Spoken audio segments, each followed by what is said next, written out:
With our entrance into the brand new year of 2026, and it being the 10-year anniversary of the legendary year that was 2016, a lot of nostalgia for that time has been littered across the internet. And while 2016 was objectively an impeccable time to be alive, I think it overshadows some other pretty great eras. One of those being 2013. This was the year the box office demon Frozen was released, the absolute classic GTA 5 was released, the year the Harlem Shake conquered the entire nation. Even Macklemore was still at the top of his game, dropping listenable music. But most relevantly though, the NBA landscape was completely unrecognizable from today. In 2013, the NBA was firmly in the palm of LeBron James' hand. I mean, that's always been a constant. He nearly made history by becoming the first unanimous MVP, falling just one vote shy, and cemented his legacy by leading the Miami Heat to back-to-back titles and a Finals MVP trophy after an all-time classic 7-game series against the Spurs. Marc Gasol robbed him in broad daylight of Defensive Player of the Year. The legendary Kobe and Timmy D were still kicking with all-league first teams. Paul George wasn't the universal mascot for the washed anthem. He instead was just breaking onto the scene and had won himself Most Improved Player. And Carmelo Anthony, the legend for my New York Knicks, stood at the top of the league, scoring wise at least, and beat everybody in points per game with a grand total of 28.7. 2013 was a really long time ago, right? Doesn't 28.7 points per game feel kinda low for the league leader in scoring? I mean, doesn't all numbers from the 2010s feel low? When you go on a trip down memory lane, when you think about your childhood indulging in basketball, doesn't the numbers you remember feel lower and pale in comparison to now? Players are scoring 30 and 40 like it's nothing. Kobe's 81-point performance? Bam Adebayo, who has a career average of 16 points per game, mainly known as defensive specialist, walked onto an NBA court and broke the most prolific and seemingly unbreakable scoring record in the modern NBA with an 83-point performance. Alongside that, 3 players since 2020 have eclipsed 70. Doesn't it feel like the scoring output, the statistics that the players in the NBA are producing, doesn't it feel like they lap the ones of those nostalgic times? Don't feel the need to answer that. I will do it for you. It feels that way because they do. The scoring from today does lap the ones of the past. Carmelo Anthony's 28.7 points per game scoring title does feel a little low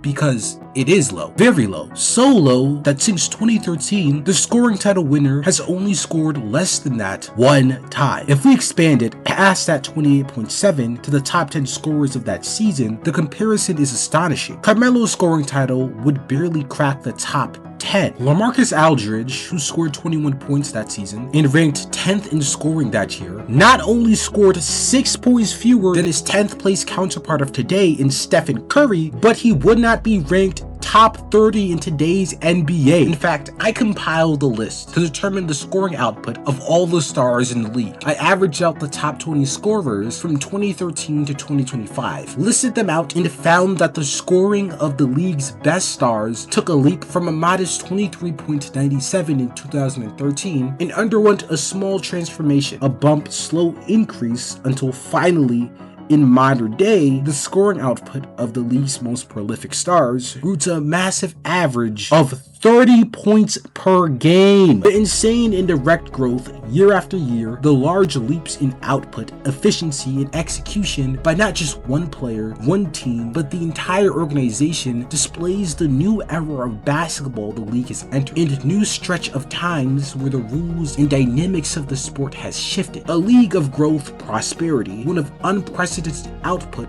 one of innovation. Today, we'll be talking about scoring inflation and how it's ravaging the National Basketball Association. The NBA isn't built like it was in the past. The numbers from most of our childhoods has become less special. In the past, scoring 25 points per game thrown to you as one of the most prolific scorers in the league. On the Mount Rushmore of talent, it labeled you as truly one of the best. That's not the case anymore. In modern day, scoring that amount isn't the super exclusive club it once was, simply because there's so many players who are producing at that level and more. The 25 points per game club is chock full with so many scorers that instead of the 25 points per game landing you in the top 5 like it did in the past, it's landed you outside of the top 15.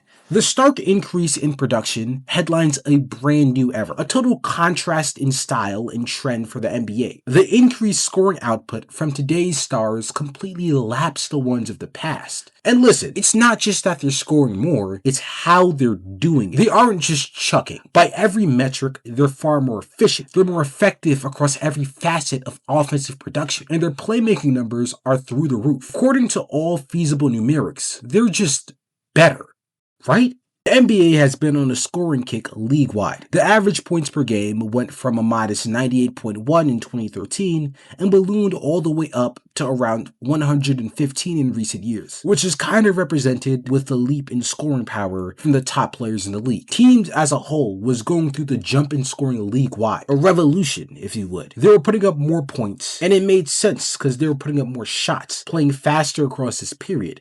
The field goal attempts per game from 2013 to present day jumped from 82 to 89. The pace sped up from 92 almost to 100. They were putting up more shots, playing faster, and simply taking more cracks at the rim than the 2013 era could ever keep up with. But here's the thing, they were more efficient. Despite heavily increasing the volume of shots, the league-wide field goal percentage went from 45.3 in 2013 to 47%. The effective field goal percentage went from 49.6 to 54.3, and the true shooting percentage went from 53 to 58. To put it in perspective, in the 80s, when the pace was slightly higher than it was now, not only did the efficiency plummet as the pace got quicker, but the points still didn't amount to what the NBA currently has. Over the span of this inflation, the NBA managed to take more shots, play more aggressive, score more points, and while doing that, they simultaneously became more efficient across the board. It's clear that the NBA systemically changed to allocate scoring, and it's not really a secret why.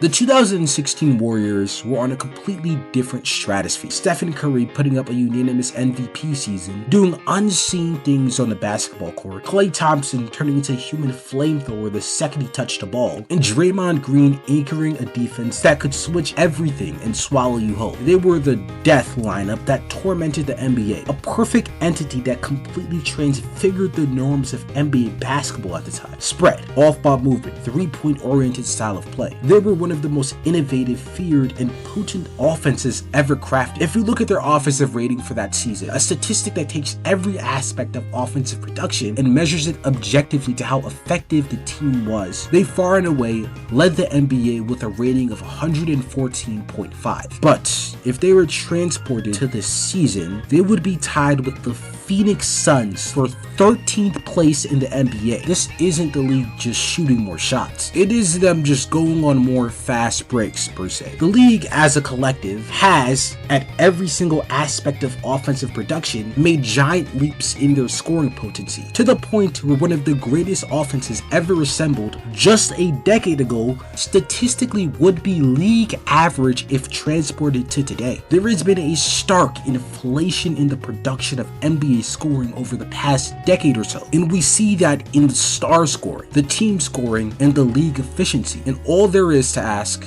is why? What is the secret around the mysterious ballooning of the NBA box scores, and what exactly does that say about the NBA's landscape? The knack about scoring inflation is that everything is going up. Turn on the TV on the average night, and what used to be a rarity is guaranteed to be on your screen. 40-point performances are now routine. 30 points is the expectation. 20 points is now third option scoring instead of it being top 10 like it used to be. These players are putting up numbers that, when you compare it to some of the most legendary ones of the past, makes them look pedestrian and devalues how astounding they really are. A prime example of this being that legendary 2016 Warriors offensive rating, paling in comparison to the offensive ratings that we see today. If you watch some of my recent videos, the reasoning for this shift into scoring across the NBA isn't a secret. The transformation in valuation of points is centered around a tiny ideological shift league-wide. 2 to 3.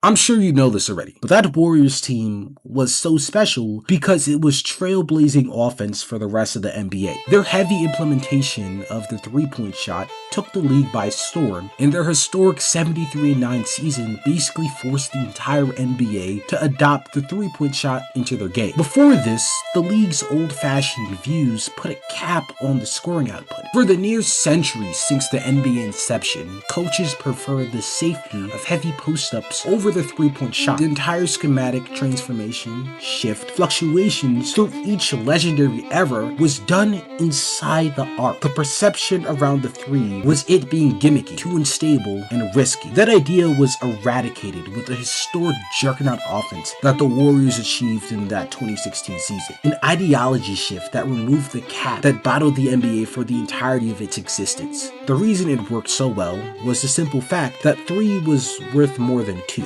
Obviously, the shots are from farther out and supposedly more difficult, but with 3s being 150% more valuable than 2s, scoring off that usually was the more effective option. For example, a player shooting 40% from mid-range would be much worse than a player shooting 35% from 3, even though the 40% is technically higher. See, listen though. The three-point shot wasn't just an extra point added on. It was a key that unlocked the game. Think of the old NBA like trying to run an offense inside a phone booth. Everyone clogged, big stuffing in the paint, multiple forwards looking inside the arc for mid-ranges, defenders sagging off their assignments due to the lack of outside threat, and the ball handler being forced to pick his way through that fluff and try to create something productive. The geometry of the basketball court made three-pointers optimal for offensive production. It's something called spacing. The outside shot forced defenders to stick closer to their man, kept inside the arc clear, and allowed the offense to operate much more effectively. It wasn't just the fact that three-point shots were more effective, but the geometry of basketball made manufacturing points through said three-point shots easier. So how does this tie back to scoring inflation? These video game numbers, are they indeed a result of the players being better, this era being soft? Well,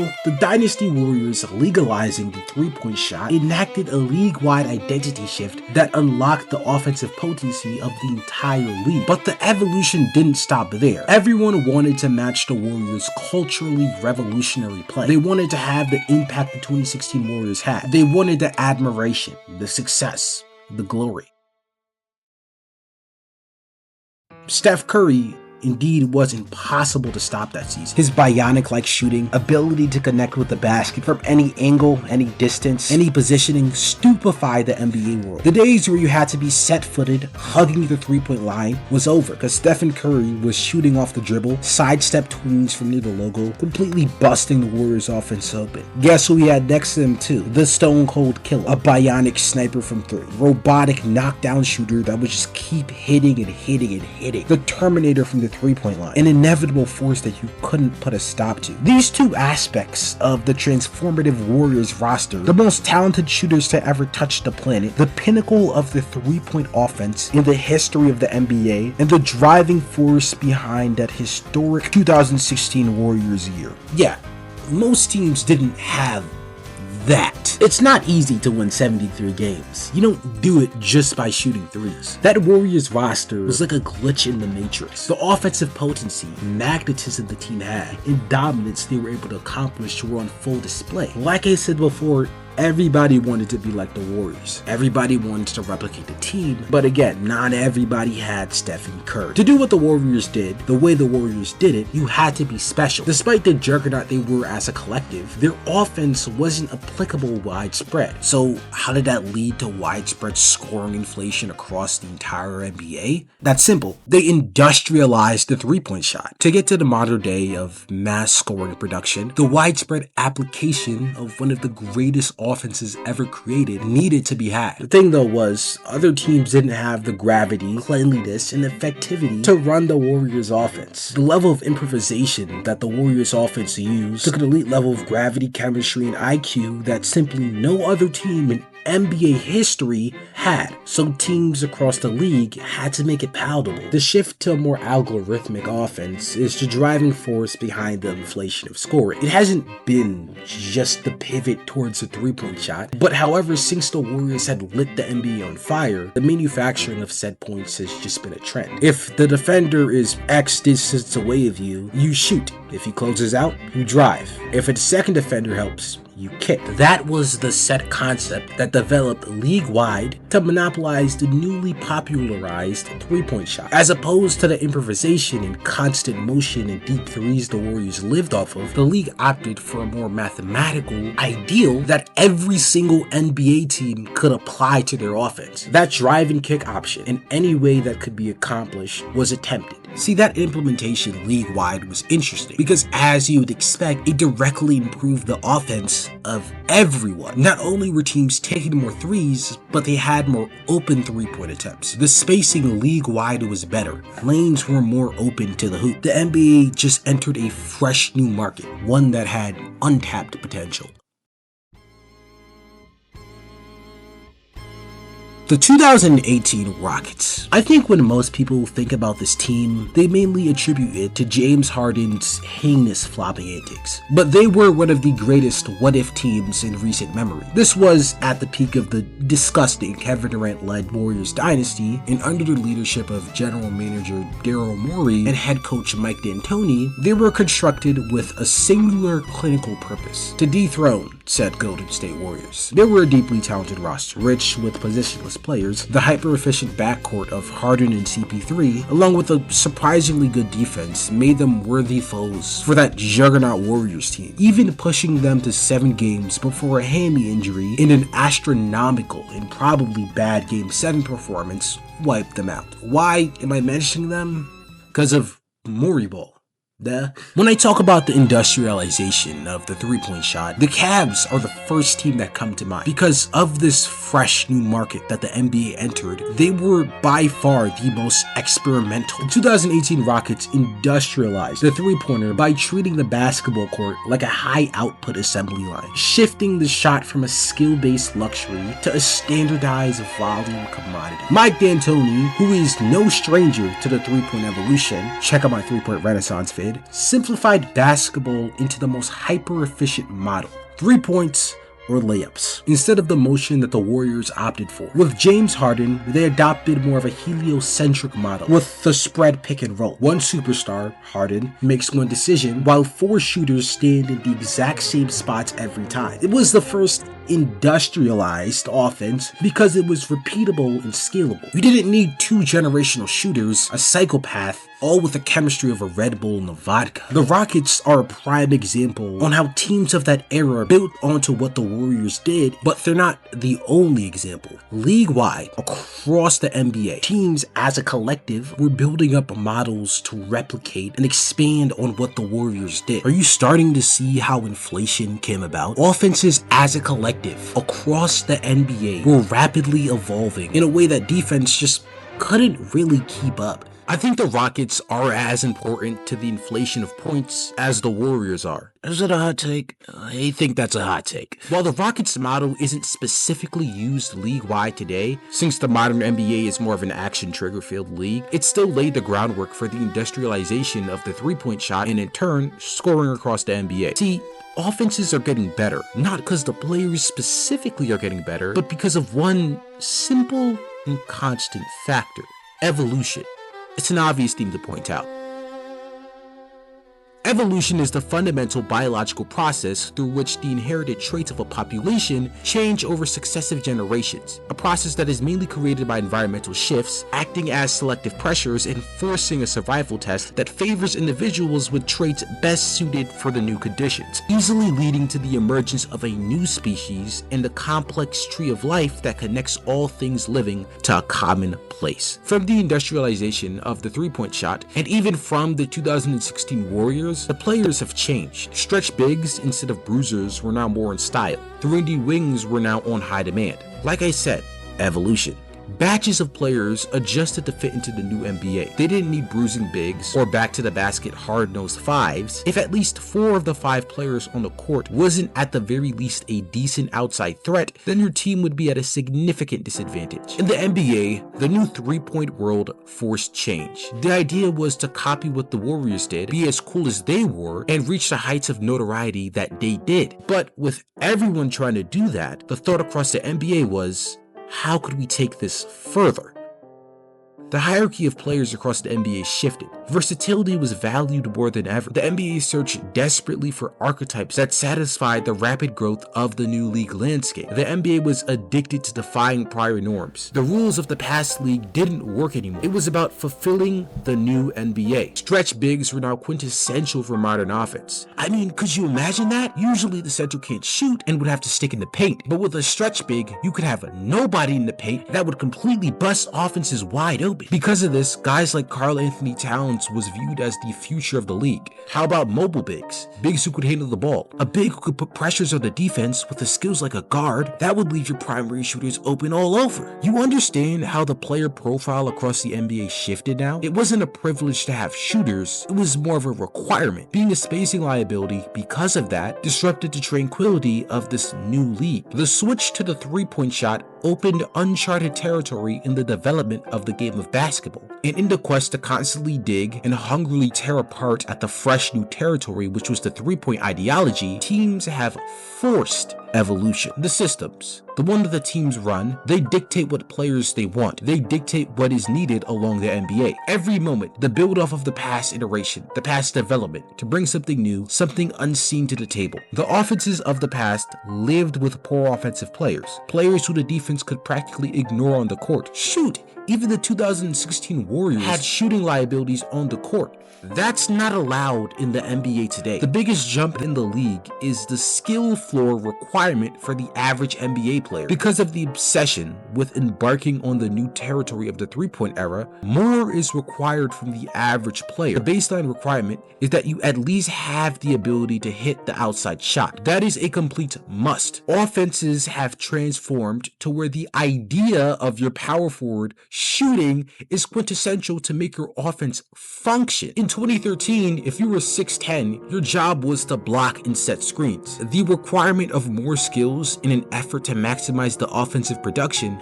of this new three-point era has created a positionless era of basketball. The defense is stretched so thin with the new requirement that scoring across the board is easier. This is bleeding into the younger generation. Players grow up with a base set of skills, at least being able to shoot, maybe dribble a bit. The influx of 3-and-D players is no secret. They have molded themselves into the chess pieces teams around the league need to continue adding and stuffing the stat sheet. So many people have the opinion of the uptick in scoring. Older fans may think the NBA is softer or that they don't allow physical play. Younger fans would just call the older era untalented. And while there may or may not be truth in those polar opposite beliefs, I think it's simply just the evolution of basketball. I called it inflation for a reason. The three-point shot isn't some loose concept that's thrown in today's game. The game entirely revolves around the shot in a way that nothing in the history of the National Basketball Association has ever. The revelation of the three-point shot back in 2015 and 2016 and the implementation into the sport is a lightning-quick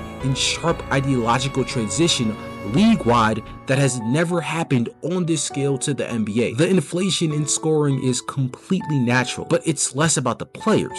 It represents the minds of the games and the innovative qualities that they can so quickly produce. The minds of the game were able to break past the preconceived limits of the sport and tap into a layer of production and effectiveness that pales in comparison to the past. The thing about inflation is that it's not inflation, if that makes sense. This is how the NBA is set. Of course, there will be advancements and adjustments across time, but there will be a permanent line that marks the new era of offensive production. It isn't inflation. It's the new era of basketball, spurred by the three-point shot, its industrialization, and the minds that work behind the NBA. It's amazing, isn't it?